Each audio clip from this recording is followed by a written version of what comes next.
Hello, everyone, and welcome back to the English Learning Podcast. I'm your host, Mark, and today we've got a really exciting topic: how to master English listening. Hi, everyone. I'm Jessica. Thanks for tuning in. Listening is one of those skills that so many learners struggle with, right, Mark? People often tell me, I can read, I can write, but when someone speaks fast, I get lost. Exactly! And you're not alone if you feel that way. In today's episode, we're going to break down why listening is so tricky, the common mistakes learners make, and most importantly, practical strategies you can start using right away. And don't worry, we're not going to give you boring theory. We'll share stories, examples, and some fun practice ideas that you can try in your everyday life. That's right. So, whether you're listening to a teacher in class, a colleague in a meeting, or just watching your favorite TV show in English, by the end of this episode, you'll have some powerful tools to help you understand more and feel more confident. So grab your headphones, get comfortable, and let's dive into mastering English listening. So, Jessica, let's start with the big question. Why is listening often the hardest skill to master when learning English? Good question. I think it's because listening feels very fast. You don't get time to stop and think like you do with reading. Words just keep coming, and if you miss one, you might feel like the whole sentence is gone. Exactly. When you're reading, the words are sitting right in front of you. You can pause, go back, even use a dictionary. But in real-life listening, the speaker doesn't hit the pause button for you. And then there's the accent problem.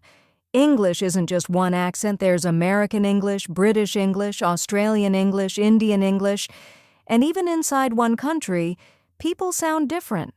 Learners tell me, I finally got used to American English, and then I couldn't understand a British TV show. I hear that all the time, too. And another challenge is connected speech. For example, when I say, "What are you going to do?" it doesn't sound like each word. What are you going to do? It comes out more like, "What you gonna do?" Yes, that's a huge shock for learners. In textbooks, the words are clear and separate, but in real conversation, everything is faster, smoother, and sometimes words disappear. And let's not forget slang and idioms. If someone says, "That movie was a piece of cake," you might look for a dessert instead of understanding it means easy. Right. So between speed, accents, connected speech, and slang, listening becomes this big mountain. But here's the good news. With the right strategies, you can climb that mountain step by step. Exactly. And that's what we're going to show you today. But before we jump into the strategies, let's first look at the different types of listening learners face in English. All right, so now that we know why listening feels difficult, let's talk about the different types of English listening that learners usually face. Yeah, because listening isn't just one skill. The way you listen to a university lecture is very different from the way you listen to your favorite Netflix show. Exactly. Let's break it down. First, we have academic English listening, things like lectures, presentations, or online courses. The good thing here is that speakers are usually more careful and structured. Right. But the challenge is vocabulary. If you're listening to a science lecture, you might hear lots of technical words. For example, photosynthesis or metabolism. Even if you catch the grammar, those words can trip you up. Good point. Then there's conversational English, what you hear in daily life, like chatting with friends, ordering food, or asking for directions. And that's often the hardest for learners because people speak casually, use slang, and don't pronounce every word clearly. Like when someone says, "Give me a sec," instead of, "Give me a second." Exactly. Next, we have media English, TV shows, movies, podcasts, YouTube videos. This type is fun, but it mixes everything. Different accents, fast speech, jokes, cultural references. It can be tough, but also really motivating. Yes, I always tell my students to watch shows they enjoy. Even if you don't catch everything, your ears get used to the rhythm and the natural speed of English. And finally, there's professional English listening. Things like business meetings, job interviews, or conference calls.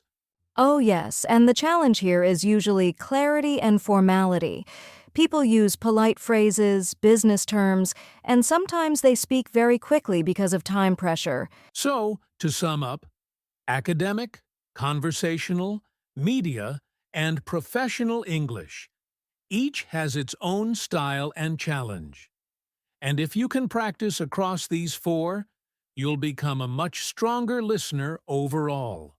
Exactly. But of course, when people practice listening, they often make some very common mistakes. And Mark, I think that's what we should talk about next. Absolutely. Let's look at what not to do when you're practicing English listening. All right, so Jessica, we've talked about the different types of English listening. But before we share strategies, let's talk about some of the big mistakes learners make when they practice listening. Oh, yes, I've seen so many of these. The first one is trying to understand every single word. Learners feel like if they miss one word, they've failed. Exactly. But in real life, even native speakers don't catch every word.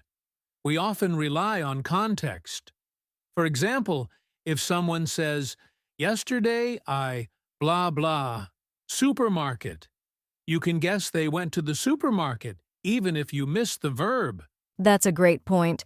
Another mistake is translating in your head. Learners hear English, then quickly translate it into their language, then think of the meaning. That takes way too long. Right. And by the time you finish translating, the speaker is already 5 sentences ahead. Exactly. Instead, it's better to train your brain to connect English directly with meaning, not with translation. Here's another mistake: giving up too quickly when the speech is fast. Many learners say, "It's too fast, I can't do it." But the truth is, your ears just need time to adjust. Yes. It's like listening to a new song. The first time it feels too fast. But after listening a few times, you start to recognize the words. And let's not forget, many learners focus on grammar instead of the big idea. They think, "Wait, was that past tense or present perfect?" Meanwhile, the main message is gone. That's so true. In listening, the goal isn't to analyze grammar. The goal is to understand the message. You know what, Jessica? Why don't we do a little role play to show how this happens? Good idea. Okay, you say something quickly, and I'll pretend to misunderstand. All right, ready? "Hey, Jess, what you up to later? Want to grab some coffee round 3? What? Did you just say something about a rabbit? See? That's what happens when you try to catch every single word or translate too literally. But if you just focus on the keywords, later, coffee, 3, you get the main idea. Exactly. And that's the mindset we want learners to develop. Don't panic if you miss details. Focus on the keywords and the context. Well said. And now that we've covered the most common mistakes, let's shift gears and talk about what learners should actually do, the strategies to master English listening. All right, we've looked at the challenges and the mistakes. Now let's get into the good stuff: how to actually master English listening. Yes, because once you know the right strategies, listening goes from frustrating to fun. Exactly. So let's start with the first big idea: top-down versus bottom-up listening. Top-down means you use context, background knowledge, and keywords to understand the general meaning. Bottom-up means you pay attention to sounds, words, and grammar. Right. So imagine you're listening to a news story about the weather. Even if you don't catch every single word, your brain can guess the meaning if you hear storm, rain, tomorrow. That's top-down listening. Exactly. And bottom-up listening would be training your ear to notice the small details, like the difference between ship and sheep. Both are important, but you don't need bottom-up all the time.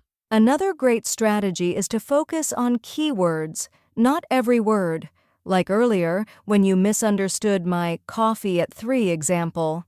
If learners just catch the key words, they usually get 80% of the meaning. Yes, and that helps you stay relaxed instead of panicking.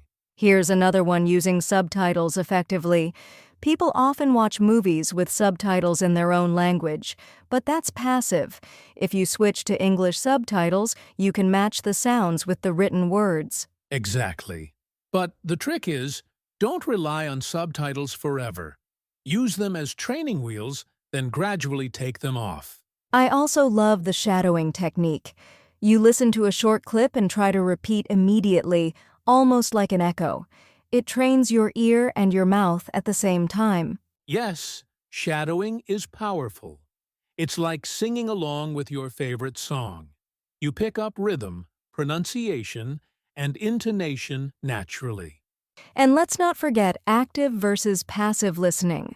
Passive listening is when English is just playing in the background, like music. Active listening is when you focus, take notes, pause, repeat. You need both to improve. Exactly. Passive listening helps your brain get comfortable with the sounds. Active listening helps you train specific skills. A mix of both gives you balance. So to sum up, use top-down and bottom-up strategies, focus on keywords, train with subtitles and shadowing, and balance active with passive listening. Perfect summary. And now that we've got strategies, let's make it even more fun. Some creative practice ideas learners can try every day. All right, so now that we've shared the main strategies, let's talk about something even more exciting. Fun ways to practice listening. Because if it's fun, you'll actually do it. Absolutely. One of my favorites is using music. Pick a song you like, listen to it, and try to write down the lyrics. Then check the real lyrics online. It's like a listening puzzle, and music helps you remember phrases more easily. Yes, and don't worry if you miss some words. Even catching a few lines helps. Plus, songs repeat a lot, which is perfect for training your ear. Another idea is to watch movies or series without subtitles, at least sometimes. Even if you don't understand everything, it trains your ears to process English naturally. Right. And here's a tip. Start with short clips instead of a 2-hour movie. Maybe watch one funny scene and repeat it a few times. It's less overwhelming. I also love giving my students a podcast listening challenge. For example, listen to 5 minutes of an English podcast every day for a week. No stopping, no rewinding, just listen and see how much you understand. That's a great one. And if you repeat the same episode 2 or 3 times, you'll be surprised at how much more you catch the second time. Exactly. And here's a personal tip: I do daily listening habits. For example, I listen to a podcast while cooking dinner. It's passive listening, but it keeps my brain tuned into the language. Nice! I usually tell learners to set a weekly goal like, I'll watch 2 YouTube videos without subtitles, or I'll shadow a 2-minute podcast clip 3 times this week. Small goals build consistency. Yes, consistency is the secret. Even 10 minutes a day adds up quickly. And when listening becomes part of your lifestyle, it feels natural instead of like homework. Exactly. And speaking of lifestyle, a lot of learners ask us about real-life challenges like accents. So let's take a listener question about that in our next segment. All right, it's time for our listener mailbag. We love answering your questions. And today's question comes from Ana in Brazil. She asks, What if I don't understand different English accents? I get used to American English, but then a British or Australian speaker sounds impossible. Oh, Anna, that's such a common challenge. And first of all, don't worry, even native speakers sometimes struggle with different accents. That's so true. For example, as an American, when I first heard a strong Scottish accent, I thought, wait, is that even English? Same here. So, tip number 1, expose yourself to variety. Don't stick to just one accent. If you like movies, maybe watch an American movie one week and a British series the next. Great tip. Number 2, focus on content, not perfection. If you hear flat instead of apartment or mate instead of friend, it's okay. You can still follow the story. Yes, and number 3, use short clips. Don't jump into a 2-hour movie in a new accent. Start with a 1-minute YouTube video, listen a few times, and get used to the rhythm. Exactly. Think of accents like music styles. At first, jazz might sound confusing if you're used to pop, but after listening more, you start to enjoy it. I love that comparison. So Anna and everyone listening, the key is patience, exposure, and practice. Over time, your ears will adapt. Great question. And if you, our listeners, have a question for us, feel free to send it in. We might answer it in a future episode. All right, friends. We're coming to the end of today's episode. Let's do a quick recap. Yes. First, we talked about why listening is often the hardest skill because of speed, accents, connected speech, and slang. Then we looked at the 4 main types of listening: academic, conversational, media, and professional. After that, we covered the big mistakes learners make, like trying to understand every word, translating in your head, or giving up when speech feels fast. And most importantly, we shared strategies: top-down and bottom-up listening, focusing on keywords, using subtitles, shadowing, and balancing active with passive listening. Plus, we added some fun practice ideas, like using music, watching shows without subtitles, doing podcast challenges, and building small daily listening habits. And in our Q&A, we tackled Anna's question about accents, reminding everyone that exposure, patience, and practice are the keys to adapting. Exactly. So if you take one thing away today, let it be this: listening gets easier the more you do it. Stay consistent, stay curious, and don't be afraid of mistakes. Beautifully said. And to our listeners, thank you for joining us today. If you found this episode helpful, make sure to subscribe, share it with a friend, and leave us a review. It really helps others discover the podcast. And don't forget, you can send us your questions or listening challenges. Who knows, we might feature your question in the next episode. That's all for now. Until next time, keep practicing, keep listening, and keep growing in your English journey. See you in the next episode, everyone.